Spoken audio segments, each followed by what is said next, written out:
বলবো আমি বলবো আমি দুঃখেরই কথা, বুকে আমার আগুন জ্বলে, পারি না রে মোর মনকে বোঝাতে, দু চোখে কেন মোর অশ্রু ঝরে, কি বলবো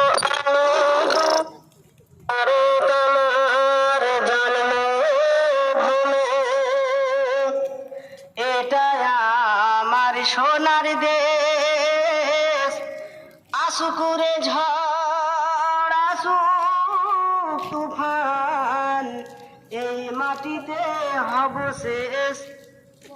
তো মসজিদ মাদ্রাসা নিয়ে, মসজিদ মাদ্রাসা নিয়ে কেন এত